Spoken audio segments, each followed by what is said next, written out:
मतलब ये जो नदी भारत में पश्चिम की तरफ बह रही है वर्तमान में भी, जैसे आपका ये मध्य प्रदेश से एक नदी निकलेगी माही, एक नदी निकल रही है यहाँ से नर्मदा, एक नदी निकल रही है यहाँ से ताप्ती, मुंबई से जाओगे तो मीठी नदी निकलेगी, उसके बाद नीचे आओगे तो यहाँ शरावती नदी मिलेगी, उसके नीचे आओगे तो पेरियार नदी मिलेगी। ये सारी नदियाँ जो वेस्ट में गिर रही है अरब सागर में, कोई भी डेल्टा का निर्माण नहीं करती। डेल्टा मतलब क्या? नदी के द्वारा लाया गया गाद। गाद कहने का मतलब क्या? गाद किसी भी चीज़ों का हो सकता है। जैसे मान लो नदी पर्वतों से निकल रही है, अगर चट्टानों से, चट्टान टूटेंगे, उसके साथ मिट्टी विट्टी ये वो बहुत सारी चीज़ें परिवहन करेगी ना।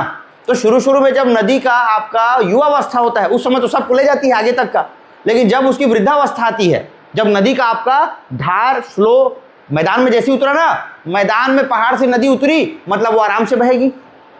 तो मैदान से आगे जब वो समुद्र में गिरने वाली रहती है, समुद्र में गिरने से ठीक पहले उसकी वृद्धावस्था आती है, जब उसकी परिवहन क्षमता पूरी तरीके से खत्म हो जाती है, ट्रांसपोर्ट नहीं कर पाती किसी भी चीज़ों का अपने साथ लेकर के आती, क्योंकि धार भी उसका कम है, ऑलरेडी पानी के अंदर में बहुत सारे गाद है, तो दोनों को लेके कैसे बहेगी। तो वो क्या करती है, लास्ट में मुहाने पे कहने का मतलब ये कौन, जैसे आपकी ये महानदी आ रही है, ये उड़ीसा का मुहाना कटक के आगे वाला, यहाँ पे वो पूरा अपना गाद बिछा देती है, जितना भी अपने साथ लेकर के आती है। वही क्या बनता है आपका डेल्टा।